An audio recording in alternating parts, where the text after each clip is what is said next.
Baik, alhamdulillah. Luar biasa, mantap. Hari ini gimana nih kesiapannya mau bootcamp Flutter pertemuan ketiga? Ada yang udah cari tahu materinya tentang apa?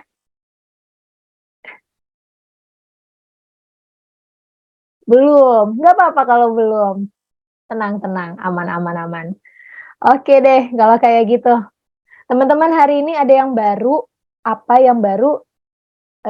Kita hari ini kedatangan mentor baru, yaitu ada Mas Fikri di sini. Boleh dong kita kasih feature apapun buat menyambut Mas Fikri. Thank you Mas Refsi. Nah, kita lihat dulu nih. Coba ya, saya spotlight dulu nih Mas Fikri nih ya. Siap. Oke, halo selamat malam Mas Fikri. Ya, halo Mbak Caca dan teman-teman batch 9 ya. Iya, batch 9 Mas. Cepet ya Mas, sudah batch 9 ya. Oke, nah teman-teman, kali ini kita kedatangan mentor baru yaitu Mas Fikri. Kalau misalkan tadi teman-teman di awal udah lihat ya, tadi kan ada nih tulisannya di sini, ada Mas Fikri sebagai software engineer di FNBIS. Kemudian Mas Fikri ini nantinya akan menjadi mentor kita untuk pertemuan ketiga atau hari ini, kemudian keempat, kelima, sampai keenam. Bener gak Mas Fikri? Sampai keenam. Oh, Selasa, Kamis, udah pekan ke depan. iya. Oke. Sip. Kalau kayak gitu teman-teman silakan aja diambil ilmunya dari Mas Fikri, segala macam eksplorasi bareng Mas Fikri juga. Karena kalau kemarin teman-teman udah belajar Dart dasar 1, widget sama navigasi, hari ini kita bakal belajar bareng sama Mas Fikri mengenai Dart dasar 2, Dart OOP1 dan juga networking. Nah, sebelumnya teman-teman ada yang pernah dengar atau ada yang pernah belajar mengenai materi hari ini? Mungkin di luar bootcamp, kita coba cek ombak dulu ya Mas ya. Ya, boleh. Ada yang pernah belajar mengenai materi hari ini? Mau tahu nih? Belum. Oke. Udah pernah dengar atau sebelumnya baru dengar hari ini? Mengenai networking, mengenai Dart OOP1? Oh, oke, udah ada ya. Oke, berarti beragam ya Mas Fikri ya. Ada yang udah, ada yang belum sama sekali. Nah, ada yang udah kasih pertanyaan. Sabar dulu ya. Yang udah kasih pertanyaan, kita persilahkan ke Mas Fikri dulu untuk menyampaikan materi. Kalau teman-teman ada yang mau bertanya, nanti silakan aja drop di kolom chat atau boleh raise hand ya Mas ya. Ya, boleh banget. Ya, kita maksimalkan sampai 8:30 Mas Fikri ya. Oke. Sesi 1 ya, Mbak. Sesi 9. Ya, sesi 1. Nanti istirahat, kemudian lanjut lagi ya Mas. Oke. Ya, terima kasih banyak teman-teman. Silakan menggali ilmu dari Mas Fikri.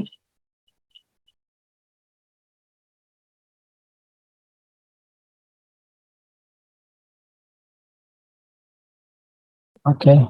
Recording in progress. Selamat malam teman-teman. Jadi selamat datang di pertemuan 3.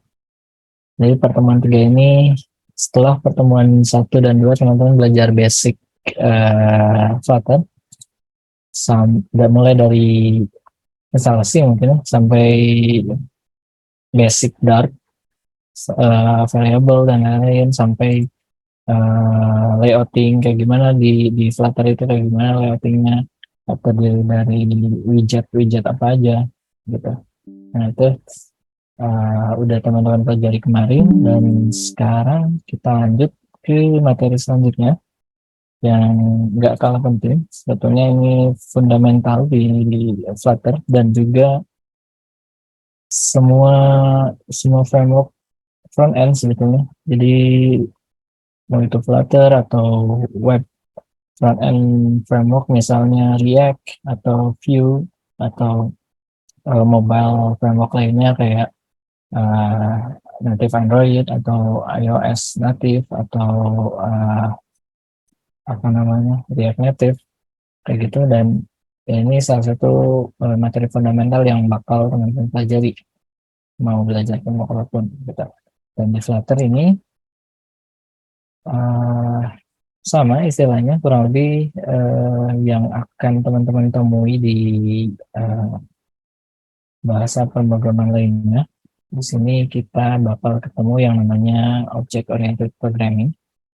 Jadi apa itu Object Oriented Programming, atau yang biasa kita singkat dengan OP, atau bahasa Indonesia mungkin kalau teman-teman lebih pelajari di sekolah atau sempat mempelajari di course berbahasa Indonesia, teman-teman bakal menemukan istilah PBO atau pemrograman berorientasi objek gitu. Nah, di OOP manapun, semua bahasa pemrograman semuanya itu akan terdiri atas 4 komponen ini. Jadi teman-teman bakal ketemu yang namanya istilah kelas, objek, method atau function. Kalau di beberapa bahasa mungkin disebutnya function gitu. Nah, terus ada attributes. Jadi attributes atau biasa disebut juga properties atau bahasa singkatnya props mungkin. Ada beberapa orang yang nyebut props. Jadi teman-teman bakal kenal dengan 4 komponen ini di semua bahasa pemrograman apapun yang berhubungan dengan object oriented programming. Jadi apa itu kelas? Kelas itu blueprintnya. Kalau kita gambarkan kayak gini ilustrasinya. Jadi kita punya sebuah kelas dog. Jadi atributnya ada height, weight, sama food, atau tinggi, berat, sama makanannya apa. Misal di sini ada food. Terus objects ini suatu objek atau suatu objek yang dibuat dari kelas. Jadi misal dog, terus objeknya ada name-nya itu apa? Misal namanya Odin, nama dognya. Terus dog yang kedua, misal namanya Baby, misal kayak gitu. Terus ada method atau function. Di sini ada run, play, eat. Jadi sesuai dengan karakteristik dari kelas dan objeknya, gitu. Jadi apa bedanya kelas dan objek? Ini kelas itu wadahnya, objek itu implementasinya atau apa namanya objeknya. Jadi ya satu kelas bisa membuat beberapa objek gitu. Jadi ini blueprintnya, kelas, wadahnya, terus ada objek 1, objek 2, objek 3 dan seterusnya gitu. Nah, penulisannya kayak gimana di Dar? Kurang lebih sama kalau teman-teman pernah pelajari bahasa pemrograman lain. Jadi di sini penulisan kelas itu diawali dengan term kelas, kelas, terus spasi, nama kelasnya apa. Nah, ini nama kelas ini selalu ditulis dengan huruf awal kapital, huruf kapital di awal. Jadi misalnya ini dog, saya mau bikin kelas dog nih. Terus ada atributnya, ada name, ada height, weight, food, name, height, weight. Karena food saya nggak pakai, jadi saya ganti age gitu, di sini. Jadi food nanti saya bikin variabel di method. Nah, terus komponen lainnya ini constructor. Jadi constructor ini pembuat objeknya. Gitu. Jadi kalau mau bikin objeknya pakai ini. Gitu. Jadi ini bisa disebut juga method. Jadi method constructor. Jadi method pembuat objek gitu, atau function pembuat objek yang saya lingkari orange di sini. Ini function atau biasa disebut juga method gitu. Jadi kurang lebih misalnya kayak gini. Nanti kita bakal pelajari lebih detail. Jadi ini bentuk gambaran awal aja teman-teman. Jadi struktur kelas itu bakal kayak gini. Kalau di tulisannya. Kalau teman-teman pernah belajar Java atau teman-teman pernah belajar apa namanya JavaScript, itu mirip-mirip kayak gini. Jadi kurang lebih sama. Gitu. Jadi penulisannya kelasnya diawali dengan huruf besar, huruf awalnya, dan tipe datanya didefinisikan sebagai atribut dan lain-lain variabelnya, terus nama konstruktornya di sini, terus di bawahnya metode. Biasanya urutannya kayak gini ke bawah. Nah, gitu. Ini baru gambaran umum, jadi jangan, kalau masih pusing, uh, ditelan dulu saja. Nanti kita coba pelajari lebih detail. Nah, sekarang saya mau kasih contoh.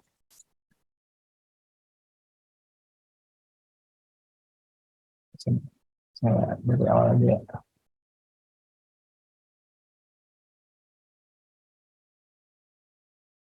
Nah, saya bikin kelas dotnya.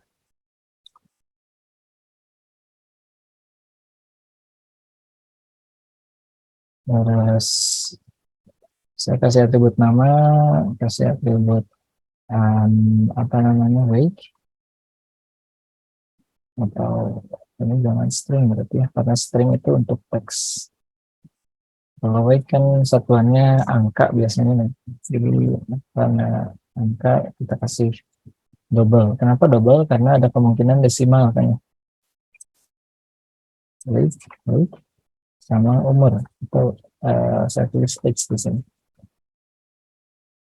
Nah, umur saya asumsikan tahun, jadi pasti integer atau bilangan bulat. Jadi di sini saya tuliskan in atau panjangnya integer. Nah, atributnya udah, kita kasih attributes atau properties. Di bawahnya saya bikin konstruktor. Nah, ada beberapa cara penulisan konstruktor, tapi untuk pertama saya akan kenalkan teman-teman caranya yang paling basic.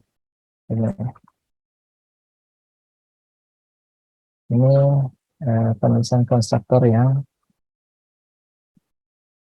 basic atau semuanya harus diisi gitu. Setiap teman-teman mau bikin objek, ini semuanya harus diisi berurutan. Jadi name, weight, age gitu. Ini berurutan dari kiri ke kanan. Misal saya menulis nih, saya mau bikin objek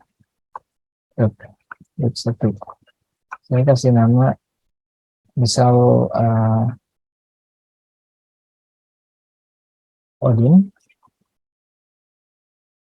weight-nya saya kasih 50, weight-nya 45,7 mungkin biar lebih desimal. Age-nya saya kasih 2 misal. Jadi ini pembuatan suatu objek bundar gitu.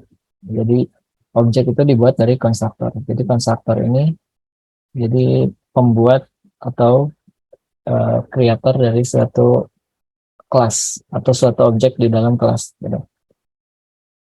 Yang bikin yang kedua bisa copy ini kan.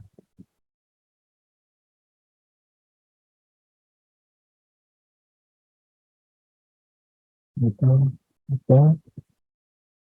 Nah, ini bikin objek.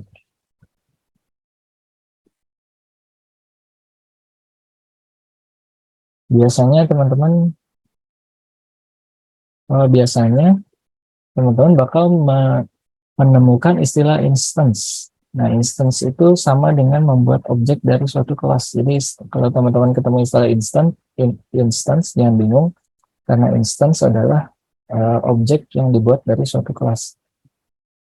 Nah, ada pertanyaan dari Mas Agustinus Erikson. Jadi konstruktornya di dat ini tidak ada body metodenya ya. Di mana dia nge-set atribut kelasnya menjadi parameter yang diterima, otomatis nge-set nilai atribut kelasnya ya. Ya betul, Mas Agustinus. Jadi sebetulnya kita bisa membuat body juga di sini di metode konstruktornya kalau itu dibutuhkan. Misal saya mau bikin scene ini private. Nah, jadi kan nggak bisa kayak gini.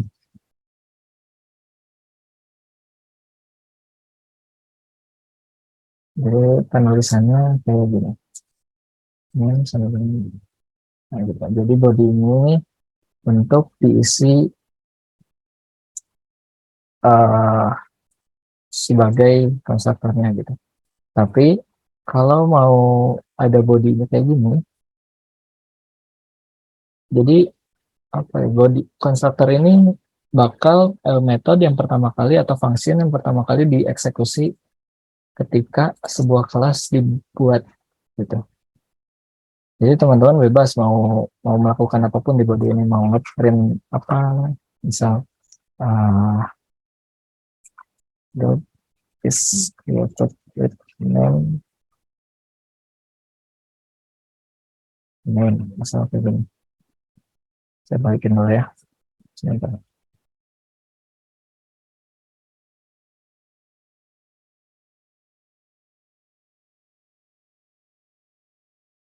Nah, jadi kalau ketika ini dibuat, ini bakal ngeprint nih, nih. Ini bakal nge-trigger apapun yang dilakukan dalam body method, dalam body konstruktor. Jadi konstruktor boleh punya body, boleh punya enggak, gitu. Boleh enggak punya, gitu.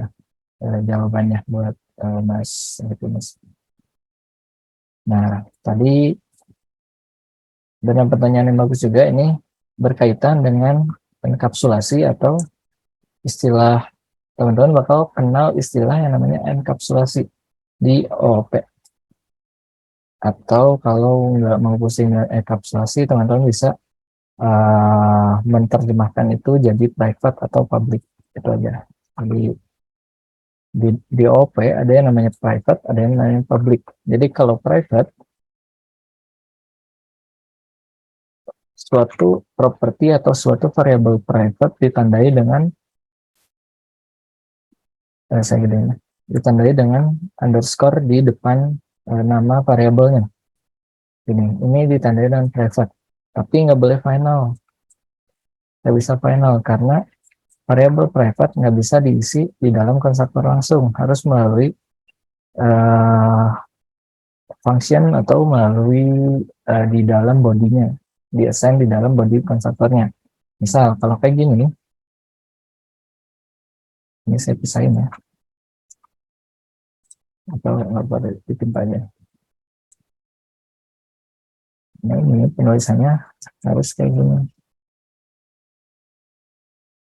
harus pakai name properties, jadi atau name parameters. Jadi name parameters itu suatu parameter yang ditulis dan dibungkus dengan kurung kurawal kayak gini.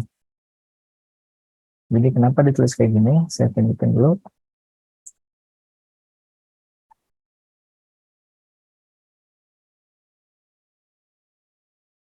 Required ini harus diisi.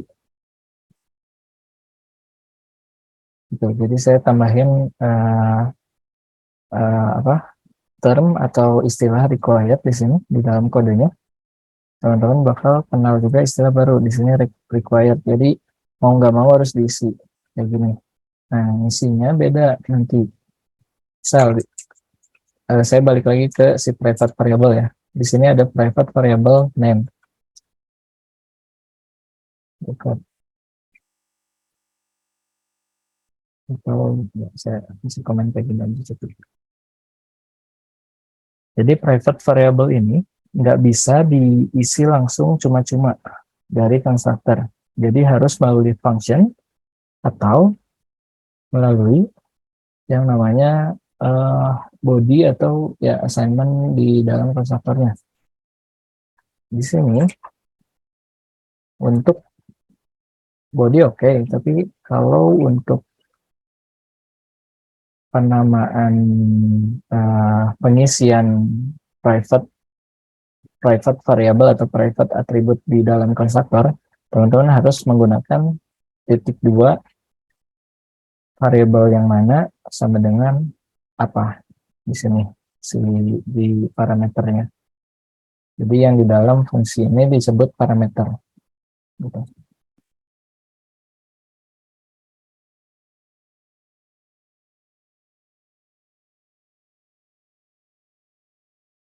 Ini lumayan gede ya.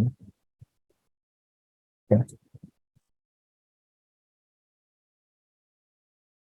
Nah, di sini kalau lebih dari satu kayak gimana? Kalau lebih dari satu, misal saya mau bikin si weight ini private juga, masih aja koma di sini. Nah, weight, weight.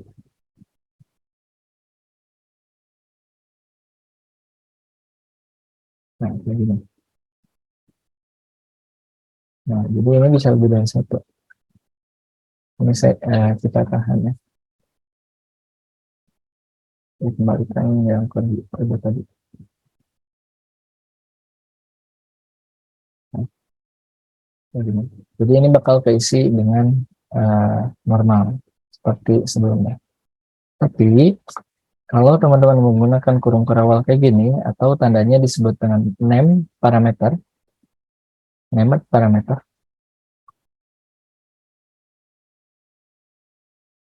kayak gini.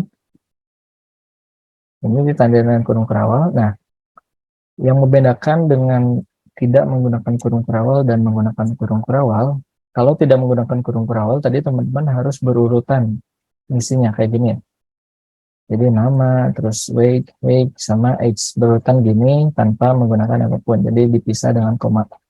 Tapi kalau teman-teman menuliskan dengan kurung kerawal, begini, teman-teman punya opsi buat menampilkan keterangan atau label yang dimasukkan. Nama atributnya titik 2, kemudian weight-nya 50 sama 2, misalnya. Weight-nya 45. X-nya 1, misalnya. Nah, bedanya kayak gini kalau pakai name parameter gitu. Nah, boleh nggak kosong? Boleh. Bisa nggak kalau misal value-nya kosong nih atau 0? Nah, jadi kalau di Dart itu ada yang namanya nullable variable atau nullable apapun, variable, atribut, properties, objek, semuanya bisa nullable. Jadi nullable itu sebuah istilah yang ada di bahasa pemrograman Dart yang ditandai dengan tanda tanya. Jadi kalau teman-teman lagi belajar, lagi browsing Flutter, ketemu tanda tanya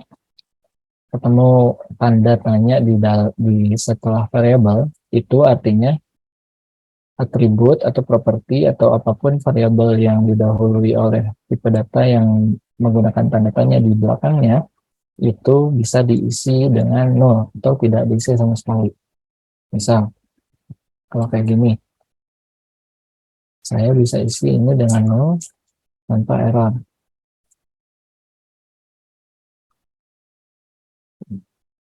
Kalau sebelumnya saya tidak isi dengan nol, ini bakal mengeluarkan error. Jadi ini, the argument type null can be assigned to the parameter type variable gitu. Kalau ini dikasih tanda tanya yang artinya bisa kosong atau nol, ini nggak akan error gitu. Jadi kalau nol, teman-teman bisa menghilangkan keyword required karena nggak dibutuhkan gitu. Jadi ini juga bisa dihapus gitu.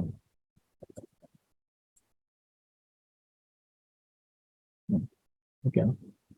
Tadi ada pertanyaan lagi, konstruktor itu apa? Jadi mungkin udah terjawab ya Mas Sigit. Jadi konstruktor itu untuk membuat suatu objek. Jadi konstruktor ini saya mau mengkonstruk atau membangun atau membuat suatu objek lebih dari satu bisa. Jadi ini yang namanya konstruktor atau instansiasi bahasa Indonesia itu instance. Jadi untuk membuat instance itu menggunakan function atau metode konstruktor. Jadi konstruktor ini kayak gini. Nah, jadi teman-teman kalau ketemu suatu metode atau suatu function dengan nama kelas, nama fungsinya berarti itu adalah konstruktor. Gitu. Jadi teman-teman nggak perlu bingung kenapa nama metodenya kayak gini ya, sama dengan nama kelas. Nah, berarti teman-teman bisa kesimpulan kalau itu adalah function atau method sebagai konstruktor itu. Oke, sampai sini ada pertanyaan lagi? Oke, sedikit maaf, mungkin teman-teman ada saran semacam artikel atau dokumentasi soal data atau istilah dalam programming ya, dari buat manusia apa itu. Oke, nanti mungkin di akhir saya selipkan di ini ya, di slide-nya ya, belum dimasukkan. Oke, kita lanjut kalau nggak ada pertanyaan.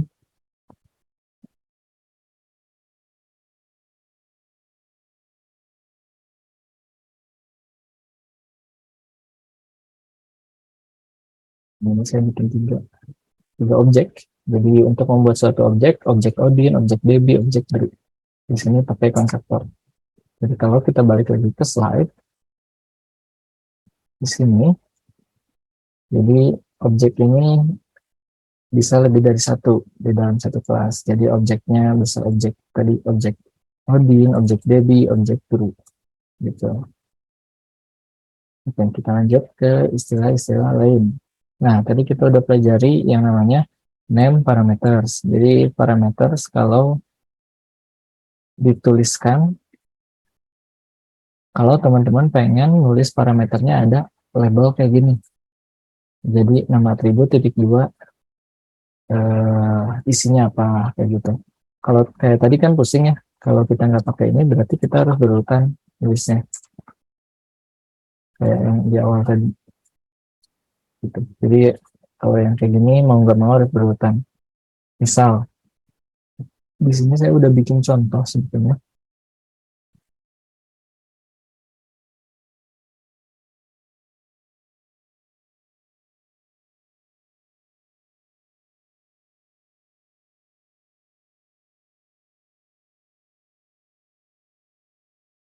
Oke.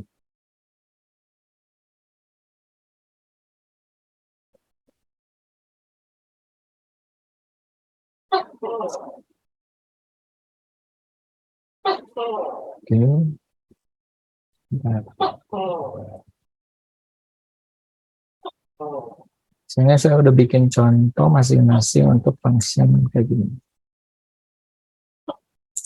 Yang ketiga jadi cepat.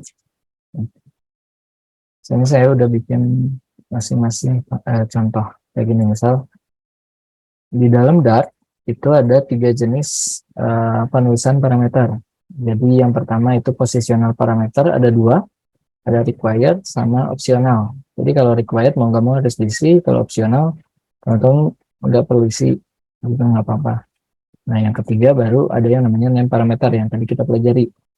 Yang membedakan adalah pengisiannya atau ya pengisiannya. Jadi kalau name parameter teman-teman bakal lebih jelas isinya gitu.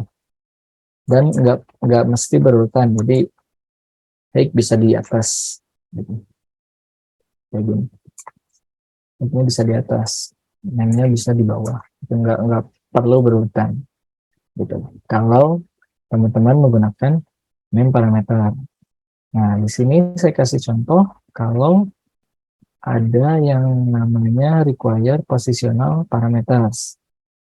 Misal begini.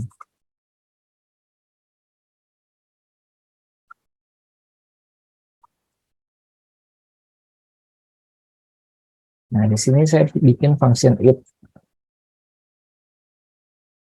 Function it ini isinya adalah ngeprint atau menampilkan teks kayak gini. Jadi name is eating food and drinking drink. Nah, saya coba panggil si fungsinya. It. Nah, ini mau nggak mau harus diisi berurutan dan dua-duanya diisi. Karena di sini kita punya 2 properti atau 2 parameter, dan dua-duanya required. Artinya dua-duanya harus diisi. Kenapa harus diisi? Karena itu adalah aturan kalau kita nulisnya kayak gini. Gitu. Jadi mau nggak mau harus diisi. Meskipun ini dikasih 0 kayak gini, ini dua-duanya harus diisi. Gitu. Misal drink milk, and then water, misalnya.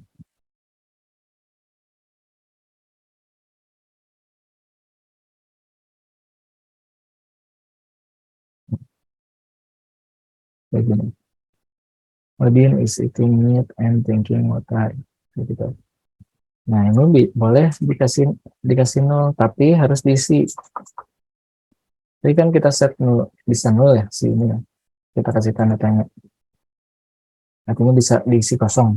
Tapi tetap harus diisi karena kita menuliskannya sebagai posisional parameter. Jadi posisional parameter itu parameter yang berurutan ditulis tanpa menggunakan bantuan kurung kurawal atau kurung siku. Teman-teman bakal ketemu kurung siku di bawah. Oke. Nah, ini bakal error kalau nggak diisi. Jadi, kalaupun mau diisi kosong, tetap teman-teman harus mengisikannya 0. Kayak gini. Gitu. Oke. Nah, sekarang saya kasih contoh lagi, ada yang namanya name parameter. Name parameter di sini. Jadi di sini ada yang namanya required, ada yang saya kasih required, ada yang saya kasih nullable. Nah, di sini saya menampilkan my address, isinya text, name, live in, city, kalau country-nya ada isinya country, kalau nggak ada kosong. Nah, teman-teman kalau yang belum tahu notasi ini adalah notasi if yang ditulis dalam satu line atau satu garis. Gitu. Jadi kalau kondisional singkat, teman-teman nggak perlu panjang-panjang nulis if bla bla bla apa gitu, else apa begitu. Jadi teman-teman nggak perlu nulis kayak gini kalau panjang. Jadi teman-teman isi kayak gini. Jadi ini sama dengan kalau kita tuliskan ini dalam bentuk if, berarti if country tidak minimum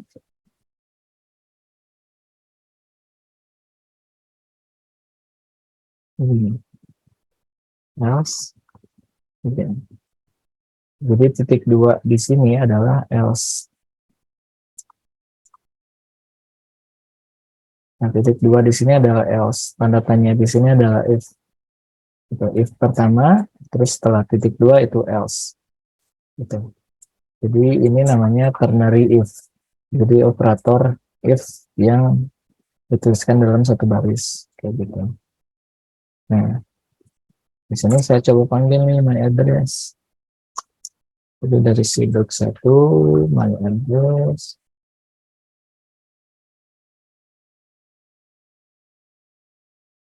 Karena kita menggunakan yang parameter, nah enak nih, berarti kita bisa mengeluarkan properti apa yang diisi atau parameter apa yang diisi. Misal city-nya saya isi Bangla, country-nya saya isi Philippines. Ya, yang bisa Philippines.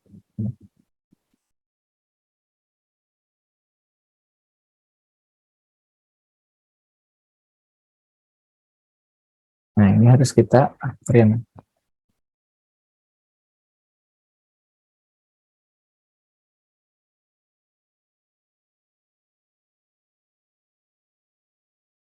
Nah, kalau di print akan mencoba ini. Adrian lives in Manila, Philippines. Oke. Nah, kalau country-nya kita kosongin, bisa karena kita mengeset. Saya contohkan di sini ngesetnya country-nya boleh 0. Jadi saya kasih tanda tanya di sini. Ditandai dengan tanda tanya di sini. Oke, di sini saya nggak ngisi country-nya, nggak diisi sama sekali.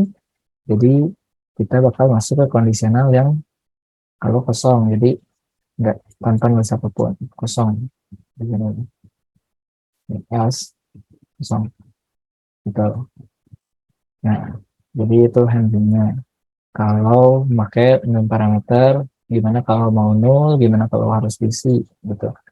Nah, name parameter ini nggak boleh kayak gini. Harus antara required atau null. gitu. Sorry, nggak mau ditulis. Nah, pakai panjang kayak gini. Salah satu dipilih. Jadi nggak boleh kalau saya kayak gini, ini nggak boleh kalau pakai nama parameter karena harus jelas. Gitu. Nah, yang kedua atau yang terakhir itu ada yang namanya optional positional parameter.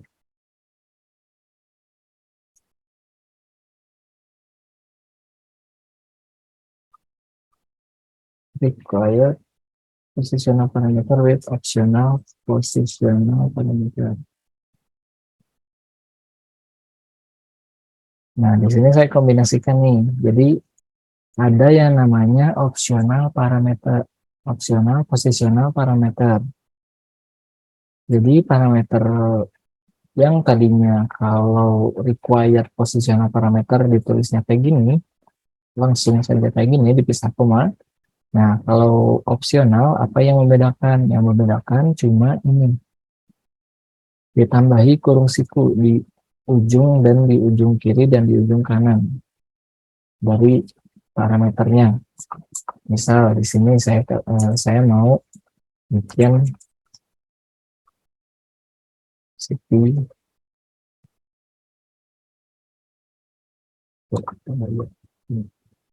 city-nya bisa kosong, country-nya bisa kosong, bisa nol.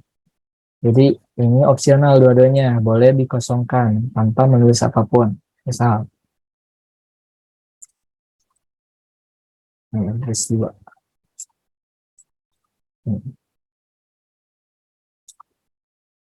Jadi sama kayak positional parameter tulisnya. Jadi kita nggak punya bantuan ini. Jadi ini namanya harus berurutan.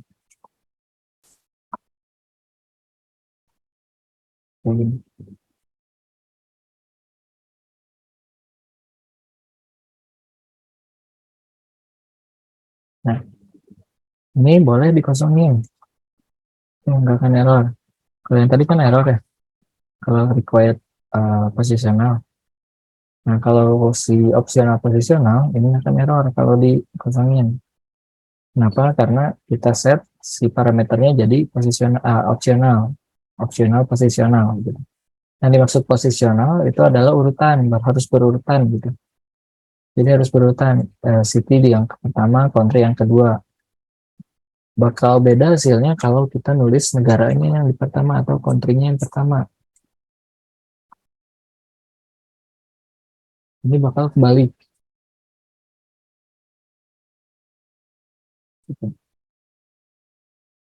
Ini kebalik, jadi country duluan baru city. Beda halnya kalau di name parameter. Ini nggak akan kebalik. Jadi mau dibolak-balik gimana pun, kalau kita pakai name parameter, ini bakal sama. Yang membedakan adalah kalau positional, mau itu required, mau itu optional, itu kalau dibalik bakal berbeda hasilnya. Gitu. Karena posisional atau harus berurutan. Gitu. Oke, sampai sini ada yang mau ditanyakan? Oke, kalau enggak, saya mau kombinasikan si optional dan required. Ini bisa dikombinasikan. Jadi CP-nya saya keluarin jadi required, country-nya optional. Jadi sini required, sini optional. Jadi ini nggak akan error. Gitu. Tapi kalau ini dihapus, ini bakal error. Gitu. Nah, kalau optional dua-duanya kayak tadi dihapus dua-duanya pun tidak akan error karena dua-duanya optional. Nah, kalau yang ini salah satunya required, satunya optional dan ini harus berurutan. Gitu.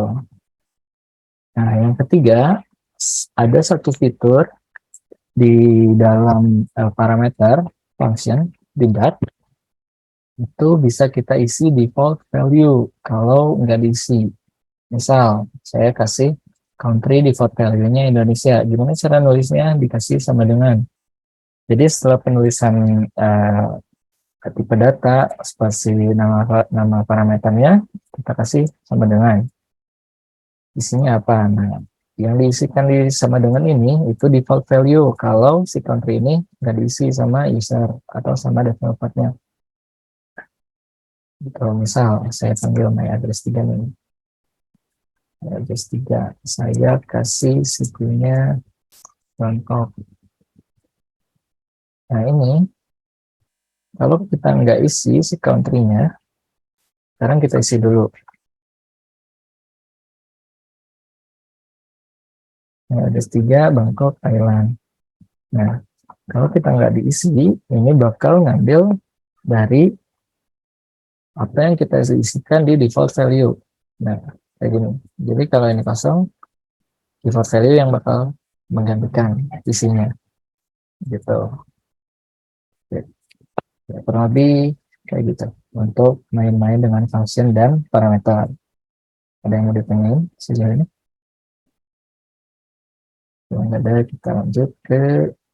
Nah, ini sampel code-nya saya udah bikin. Jadi teman-teman bisa main-main di sini. Kalau mau main-main. Saya bikin di sini semua isinya kayak gini. Nah, di OP juga ada yang namanya beberapa teknik OP di dalam Dart khususnya. Di sini ada teman-teman bakal kenal istilah abstrak kelas. Jadi kelas abstrak yang metodenya kosong, ada bodinya. Jadi di bodinya nanti diimplementasi di kelas lain gitu. Jadi untuk saat ini teman-teman bisa baca definisinya. Jadi nanti saya bakal contohkan langsung di live code aja enaknya biar lebih jelas. Jadi kurang lebih abstrak kelas ini kelas yang diawali dengan abstrak. Ada istilah abstrak di sini, sintaks abstrak di sini di depan kelasnya. Jadi kalau di depan kelasnya ada sintaks abstrak, ini semua function yang di dalamnya boleh tanpa body. Kayak gini. Jadi langsung aja titik koma, ditutup, nggak punya bodinya. Yang dimaksud dengan body apa? Kalau teman-teman yang dari tadi bingung apa yang dimaksud dengan body, yaitu body itu diisi dari fungsi. Gitu. Apa yang dilakukan si fungsi itu adalah body atau isi dari suatu fungsi. Kalau bahasa singkatnya kan.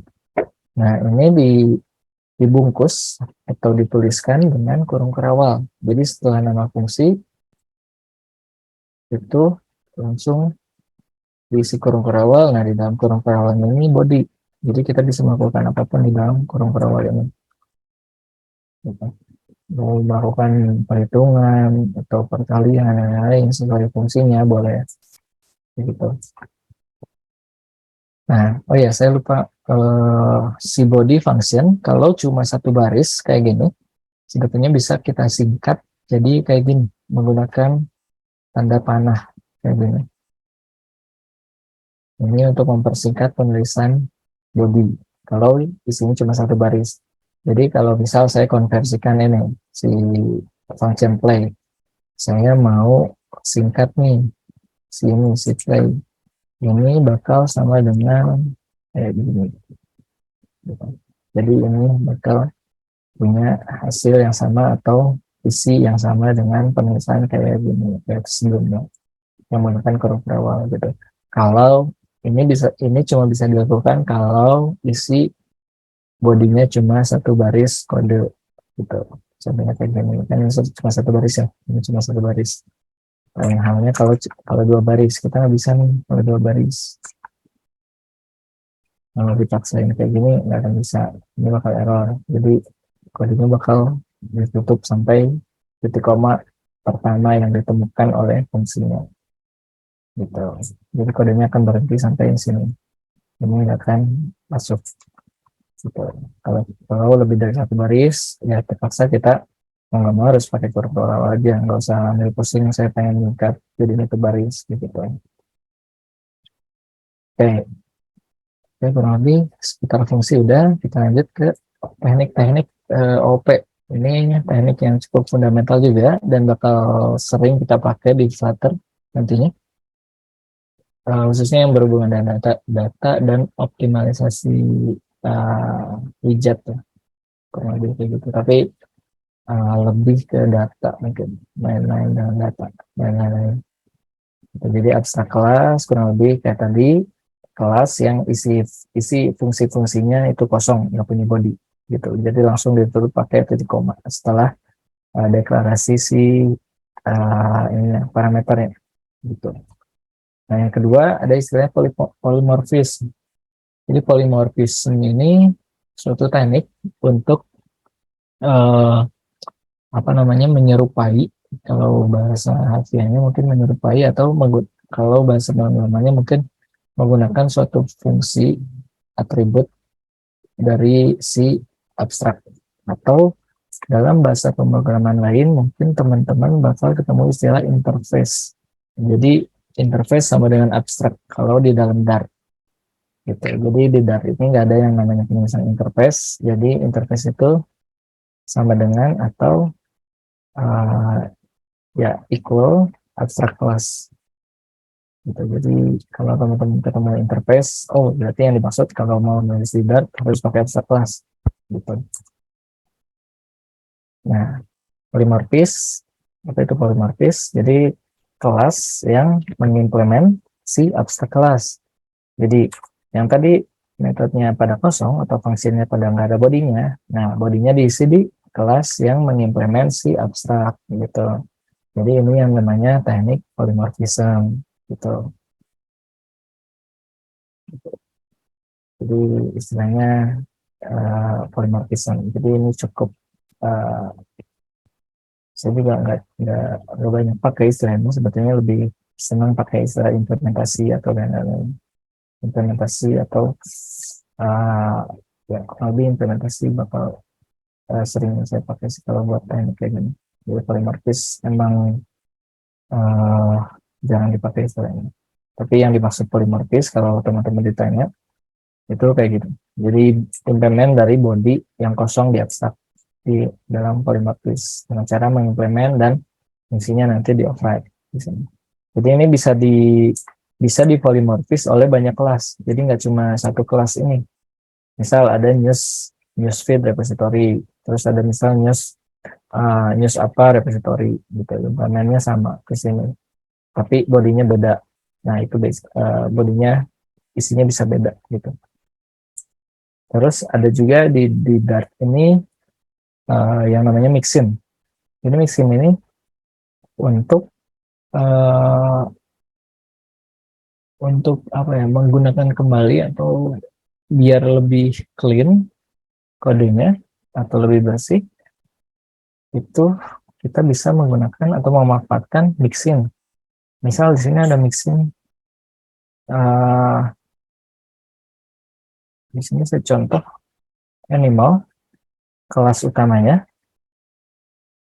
Jadi di sini di dalam animal nggak punya atribut, cuma ada function.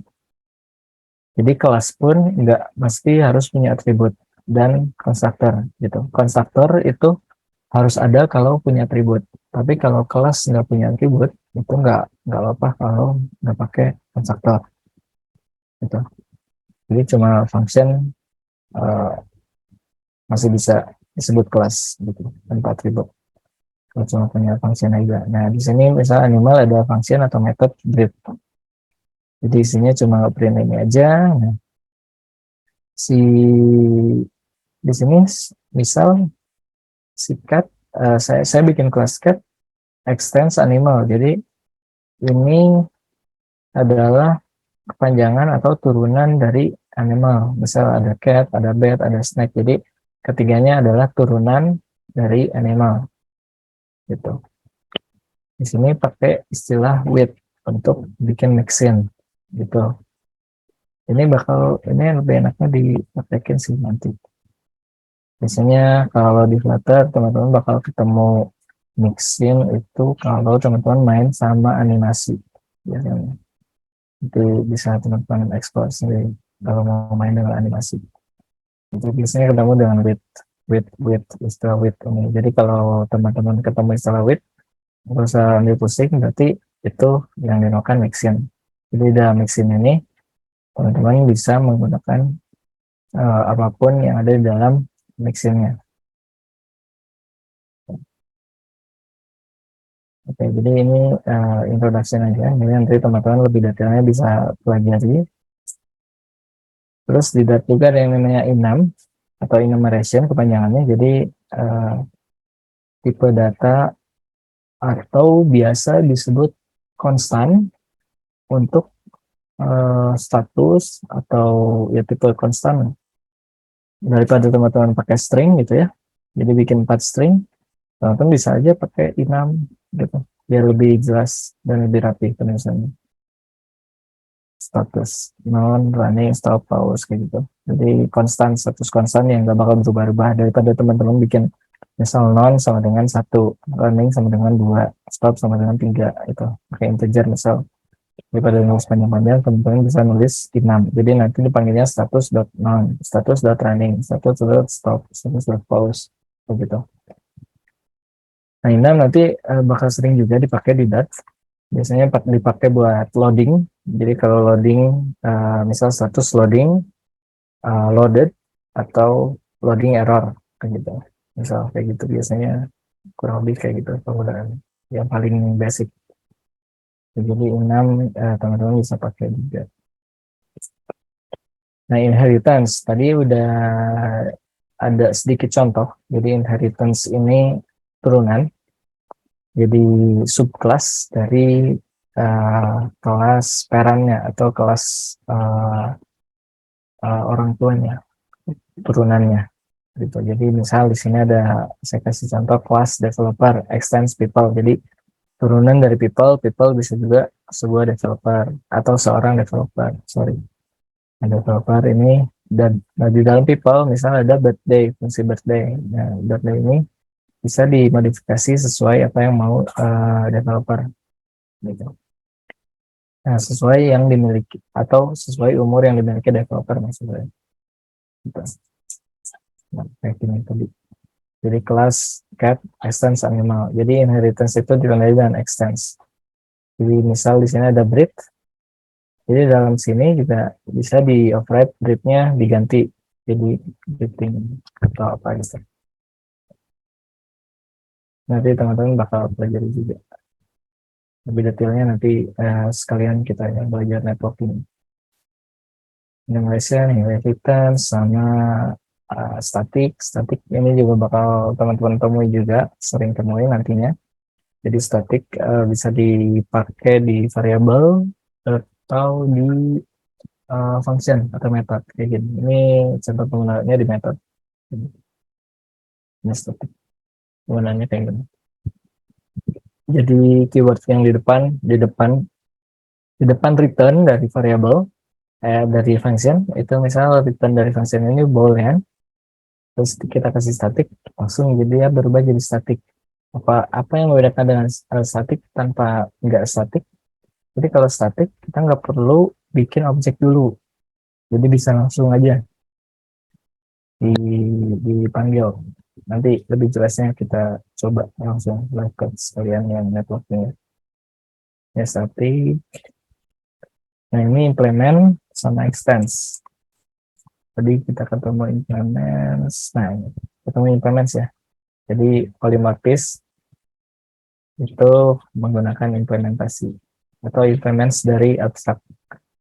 Nah, implements ini semua fungsi yang di sini, semua fungsi yang di dalam abstraknya harus diimplement atau di-override kayak gini. Jadi dua-duanya harus ditulis. Lain halnya kalau teman-teman ganti implements ini sama extends. Jadi bisa salah satu aja atau enggak sama sekali juga enggak apa-apa. Itu kalau pakai extends. Tapi kalau implements harus dua-duanya di-override. Gitu. Jadi kalau extends bedanya opsional, kalau implements harus di-override dua-duanya. Gitu. Jadi misalnya ini iNews repository, I di sini pendekan dari interface. Gitu. Jadi interface news repository punya dua fungsi. Kalau pakai implement dua fungsinya harus di-override. Kalau teman-teman ini ganti jadi extends, ini nggak perlu ditulis dua-duanya. Gitu. Atau salah satu juga boleh ya. Atau dua-duanya juga ditulis, ya sample. Inheritance, tapi implement versus extends, networking. Oke, ini yang lagi menuju sesi pertama selesai. Jadi kalau ada yang mau ditanyakan boleh, mau open mic boleh, atau mau ditulis di chatnya di Zoom ini boleh. Gitu. Jadi saya buka sedikit materi networking ya. Jadi networking ini kalau teman-teman ketemu aplikasi dan aplikasi itu harus online untuk mengambil data atau mengirim data, itu menggunakan teknik networking gitu. Jadi networking ini ada di layer API. Jadi kalau teman-teman pernah dengar istilah API, nah API ini salah satu metode yang biasa digunakan oleh front end implementasi, mau itu mobile, mau itu web, desktop, apapun. Front end mengambil data dari database, itu nggak bisa langsung kan, nah itu harus pakai API. Nah API ini ada macam-macam. Kalau buat front end development itu, ya Flutter juga termasuk. Ada yang namanya SOAP, Simple Object Access Protocol, ada yang namanya REST API, GraphQL, sama gRPC. Tapi sejauh ini, dari pengalaman kerjaan saya, kebanyakan di Indonesia itu populer REST API. Nah, jadi untuk pertemuan kali ini, networking-nya kita bakal fokuskan di REST API. Gitu. Tapi teman-teman kalau mau belajar GraphQL, gRPC, Swap, nanti boleh tanya-tanya di grup atau boleh tanya saya langsung aja juga nggak apa-apa. Gitu.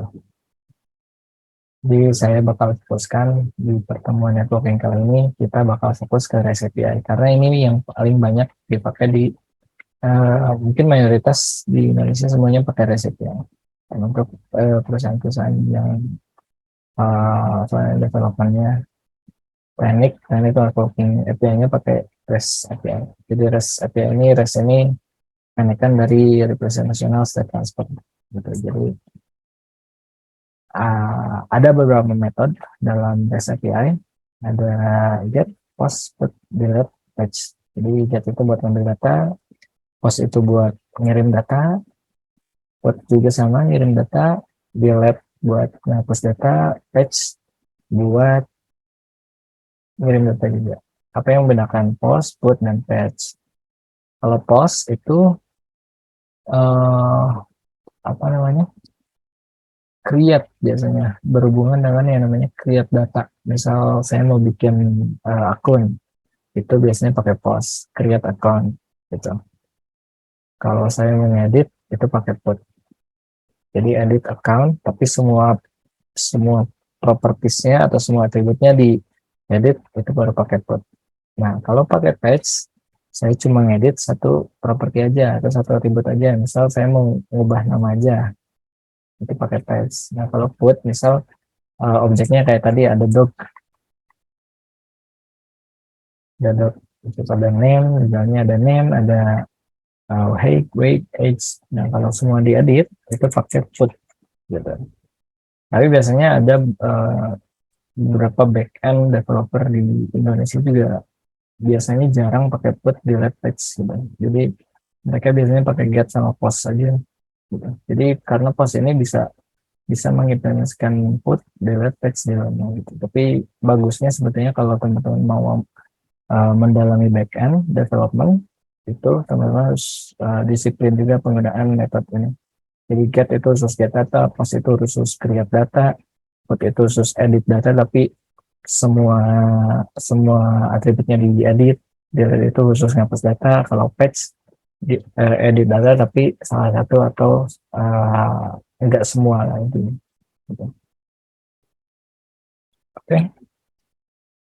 Ini contohnya untuk REST API. Jadi kurang lebih nanti ada request dari aplikasi ngirim request, terus si request ini bakal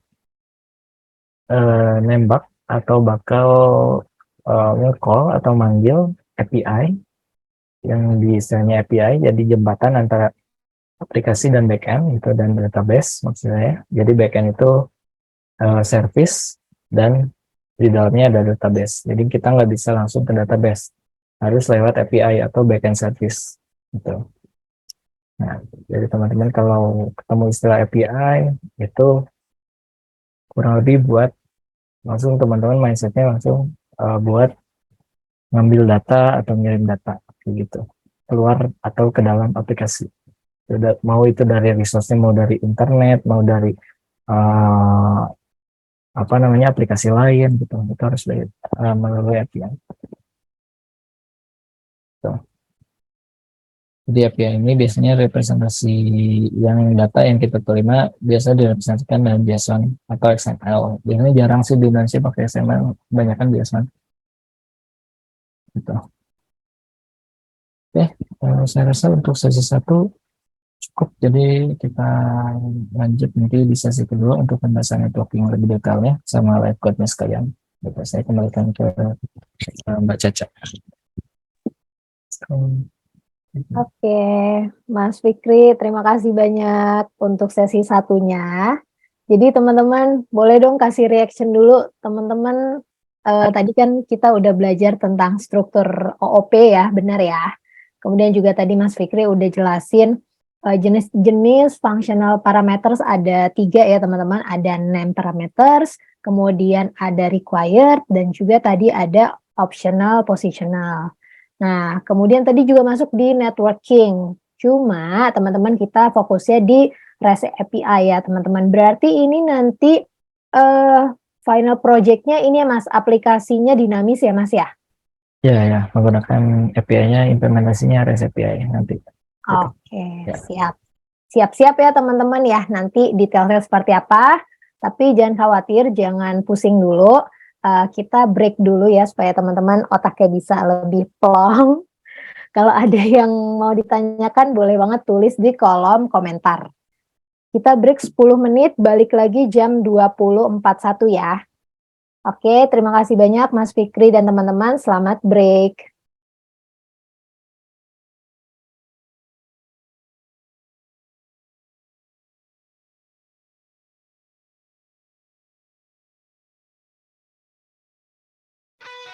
Standby. Udah pada selesai breaknya? Boleh dong kasih reaction dulu nih. Siapa yang udah standby lagi? Mas Refsi, oke. Ada siapa lagi yang udah standby? Mas Rofik, yang lainnya? Mas Sigit, sip. Oke, teman-teman, kita lanjut lagi ya ke pembahasan REST API. Kalau ada teman-teman yang mau bertanya atau mau dikonfirmasi, langsung aja. Boleh tulis di kolom chat atau boleh raise hand, gitu ya. Oke, untuk Mas Fikri, silakan dilanjut lagi ya, Mas. Recording in progress. Oke, terima kasih Mbak Caca, dan kita lanjut teman-teman materinya. Sekarang kita coba bahas networking, khususnya REST API. Jadi REST API itu kalau saya ulang tadi salah satu metode atau salah satu API implementation yang populer. Jadi REST API ini salah satu metode untuk mengambil atau mengirim data kepada atau melalui backend service gitu ke database atau dari database gitu. Nah, dari REST API ada beberapa metode, ada get, post, put, delete, sampai fetch. Get itu buat ngambil data, sisanya buat memanipulasi data atau bikin data, edit data, delete data gitu. Nah, sampel REST API. Di sini contoh pemanggilan REST API yang sederhananya begini. Jadi ini metodenya get, terus URL-nya apa. Nah, biasanya teman-teman bakal ketemu yang namanya URL atau teman-teman bakal ketemu juga istilah endpoint gitu. Jadi endpoint itu alamat API-nya gitu, alamat API yang bisa teman-teman akses itu untuk melakukan pemanggilan API untuk mengambil data ataupun memanipulasi data. Gitu. Nah, representasinya biasanya hasil dari API yang kita dapat dari pemanggilan API itu biasanya dihasilkan atau direpresentasikan dalam bentuk JSON gitu, JSON atau JavaScript Object Notation. Jadi biasanya yang populer JSON gitu. Kalau sejauh ini dari backend service atau backend development di Indonesia ataupun di luar sana juga sebetulnya REST API dengan JSON itu sangat populer. Nah, untuk Flutter sendiri atau Dart itu ada beberapa plugin yang bisa kita pakai. Di sini kita bisa pakai HTTP atau ada juga Dio, ada juga Chopper, ada juga Retrofit. Jadi teman-teman kalau mau nyoba satu-satu semuanya boleh. Gitu. Jadi ada HTTP di sini. HTTP ini yang original bikinan Dart. Jadi ini providernya tim Dart.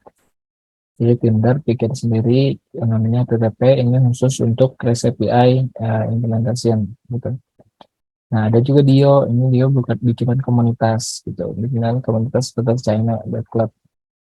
Gitu. Jadi di sini bikinan komunitas Dio dan ini juga cukup populer.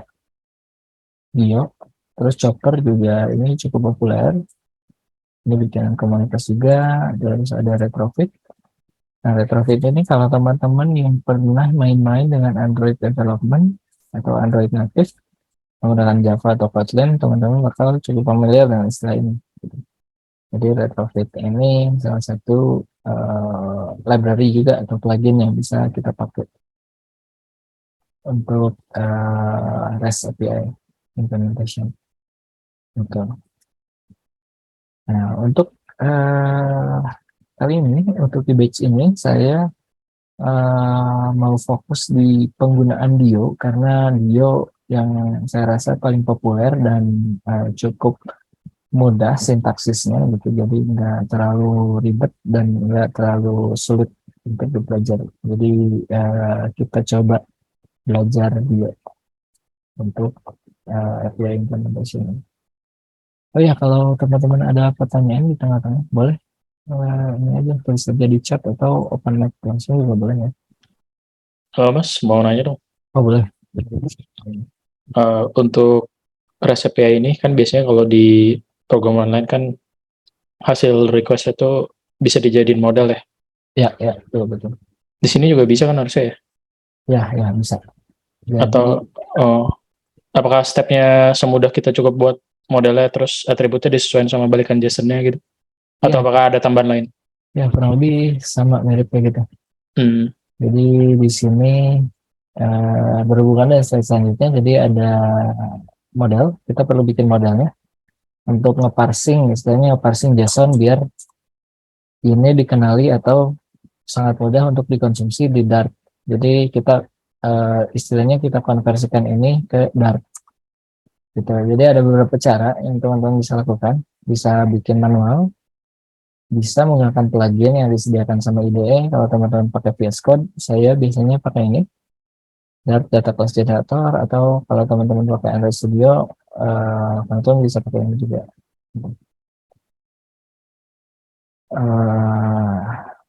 Bisa juga ada yang namanya generator untuk di programmingnya, programmatically. Jadi secara kode otomatis menggunakan plugin Dart dari Dart di sini. Jadi ini cukup populer juga karena dibuat oleh tim Google-nya, ada tim Flutter juga, tim Google. Jadi ini cukup populer juga dengan orang yang pakai ini. Bisa contoh. Saya juga pakai ini sebetulnya di tempat saya bekerja sekarang. Tulisan saya gambar. Atau teman-teman bisa juga pakai bantuan manual di sini, semi otomatis lah. Jadi teman-teman copy JSON-nya ke sini, terus ini bakal ke generate kode Dart-nya gitu. Untuk model parsernya gitu, untuk converternya istilahnya. Gitu. Jadi teman-teman bisa pakai bantuan ini, app.quicktype.io. Gitu. Jadi ini cukup copy Dart-nya JSON-nya ke sini, terus jadi langsung ke generate. Cuman ini tuh Dart-nya masih versi di bawah 3 kalau nggak salah si app QuickType.io ini. Jadi saya udah lama nggak pakai juga, tapi kalaupun dipakai juga paling nanti tinggal ubah dikit-dikit sintaksnya aja gitu. Jadi ada yang perlu diubah. Oke, jadi di sini saya lebih senang pakai yang plugin ini DE. Jadi kalau teman-teman pakai VS Code boleh coba pakai ini, data coordinator. Jadi teman-teman cukup bikin variabelnya, terus nanti ke generate langsung kayak gini. Jadi cukup bikin atributnya apa aja, terus langsung generate. Gitu. Jadi langsung ke generate kayak gini. Ini mempercepat kerjaan juga. Gitu. Atau kalau teman-teman pakai Android Studio, ada juga bantuannya. Ada juga pluginnya gitu. Data class. Gitu. Jadi ini generator juga. Kurang lebih tujuannya sama. Gitu. Gitu. Pokoknya untuk sekarang saya bakal coba pakai ini Android Studio sama App QuickType. Tapi untuk pertama saya pakai App QuickType dulu ya, biar gampang. Jadi di sini saya mau contohkan menggunakan public API. Ini pakai public API. Public API-nya saya pakai yang ini Disney, jadi karakter Disney.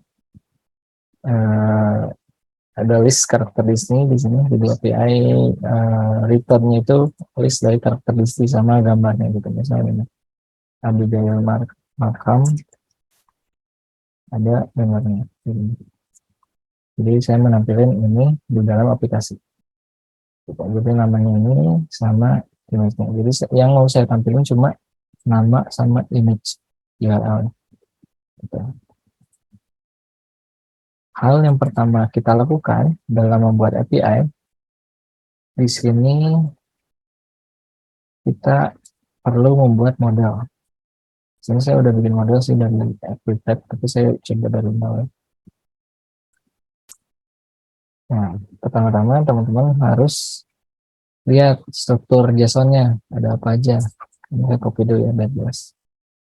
Saya copy dulu.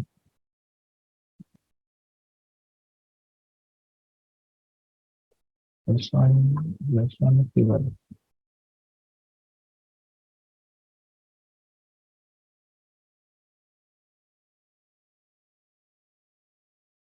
Nah, di sini itu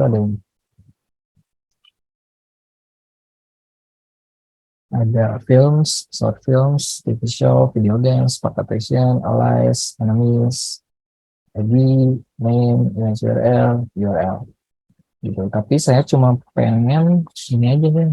Saya cuma pengen name sama image URL aja. Jadi saya nggak butuh data yang lain. Jadi untuk saat ini saya cuma butuh name sama image URL aja. Jadi kita coba cuma parsing ini aja ya, name sama image URL-nya. Oke. Sekarang saya coba pakai bantuan Android Studio. Android Studio ini versi bebas. Kita presentasi yang mana aja.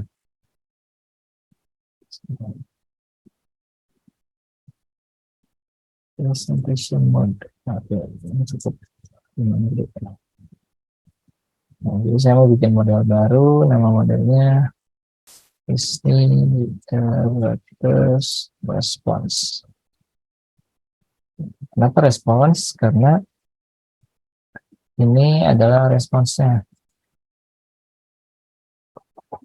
Ini contoh responsnya gitu. Ini contoh responsnya. Jadi responsnya dalam bentuk jadi respons itu istilah yang kita dapat. Jadi sesuatu yang kita dapat setiap kita melakukan pemanggilan API. Gitu. Itu respons disebutnya. Kalau apa yang kita kirim itu yang namanya request atau data juga ada. Itu bisa disebut request, bisa disebut data, bisa disebut body. Gitu. Nah, untuk sekarang kita coba bikin responsnya dulu. Hal yang pertama setiap bikin API, hal yang pertama kali kita lakukan adalah siapin respons. Gitu. Jadi kita convert si JSON ini biar bisa dibaca sama Dart. Kita bikin kelasnya. Disney case response. Saya cuma butuh name sama image URL-nya aja. Tapi selain itu di sini juga ada yang namanya data. Ini list atau array. Terus count. Ini property juga, total page sama next page. Jadi kita coba parsing ini, count, total page sama next page. Kita coba parsing si count tipenya apa, integer. Integer. Kenapa saya tahu ini integer? Karena nggak punya, nggak dibungkus sama titik koma, maaf, titik dua, kutip gitu. Masih ini bawah. Count, total pages sama next page. Saya mau parsing ini semua sama data yang paling atas kan.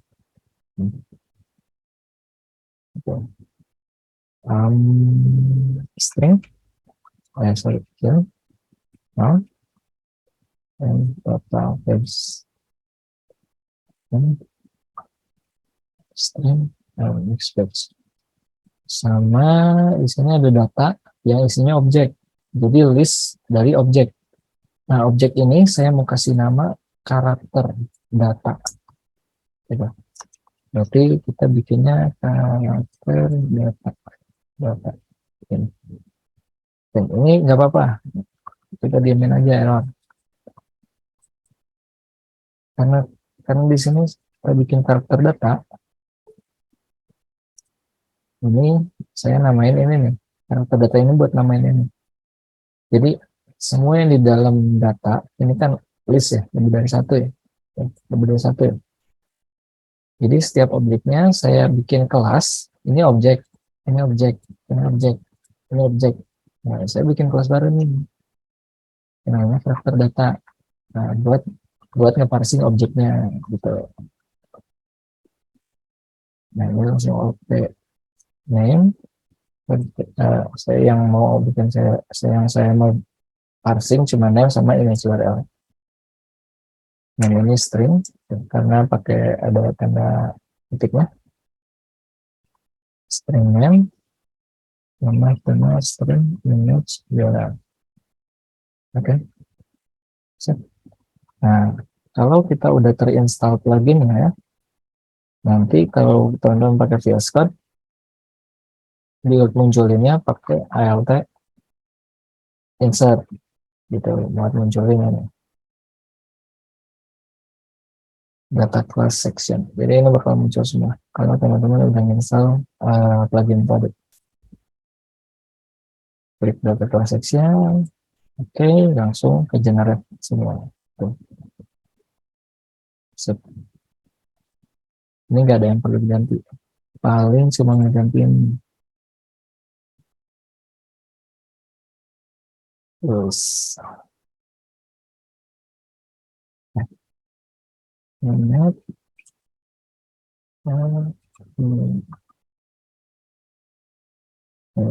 satu lagi lupa data section. Nah, di sini yang perlu diganti ada di toMap. toMap ini kenapa toMap? Karena kita mau ngonversi ke map. Ada yang namanya from map juga. From map sama toMap. Jadi from map ini ngeparsing dari JSON ke Dart, kalau toMap dari Dart ke JSON. Gitu. Ini strukturnya kayak tadi kan kurang lebih. Sini ada data, ada count, file pages, expense. Nah, di sini toMap. Tulis.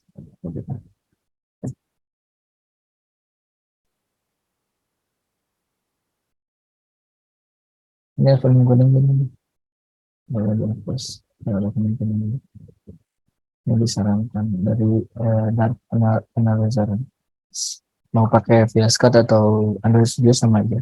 Tapi kalau VS Code buat munculin auto suggest kayak tadi, Kalau di Android Studio kan Alt insert. Kalau di VS Code biasanya Alt titik gitu.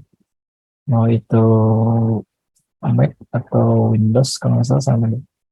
Alt titik. Jadi teman-teman coba aja kalau mau di VS Code. Jadi ini buat mengingat semua. Nah dari format ini perlu kita handle dulu.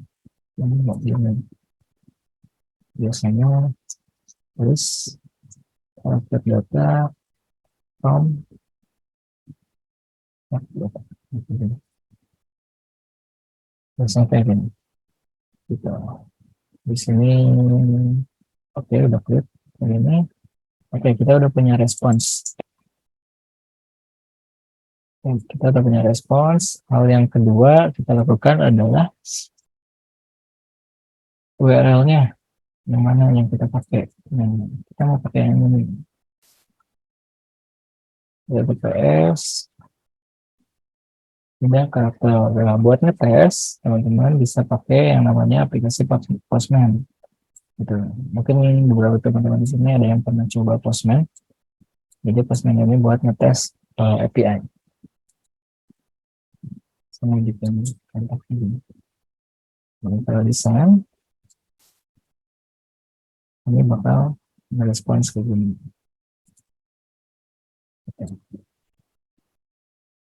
Hasilnya nggak seperti ini. Jadi ini yang mau saya pakai. Tapi kita masukkan ke dalam satu file. Nah, di sini saya udah bikin filenya. Jadi di sini strukturnya saya bikin kayak gini. Lihat, dalamnya ada src, ada values, ada satu file URLs. Jadi di sini saya bikin base URL sama characters. Nah, characters ini endpoint dari setiap API atau slash apa gitu, slash something dari suatu API. Jadi kita ambil base URL-nya apa? Karena base URL-nya itu di depan pasti sama semua. Jadi kita panggil depannya aja. Kita ambil depannya aja, kita bikin copy ke sini. Slash belakangnya apa saja. Nah, yang kedua, endpoint-nya apa? Endpoint-nya slash characters di sini ya. Jadi characters slash characters. Saya kasih nama characters. Oke. Nah, ini step 2. Step ketiga, kita siapin bio modelnya. Nah, bio modelnya saya udah siapin template yang teman-teman bisa pakai. Jadi ini memanfaatkan teknik polymorphism atau abstraction. Jadi di dalam kelas abstraknya saya cuma bikin 2. Saya cuma bikin get sama post. Atau teman-teman kalau tambahin juga boleh. Misalnya delete misalnya atau fetch. Ini boleh. Nanti tinggal diimplement. Nah, ini bakal error. Kenapa error? Karena enggak semuanya di override. Nah, teman-teman kalau tadi ingat-ingat sempat disinggung perbedaan antara implements sama extension. Nah, kalau extends ini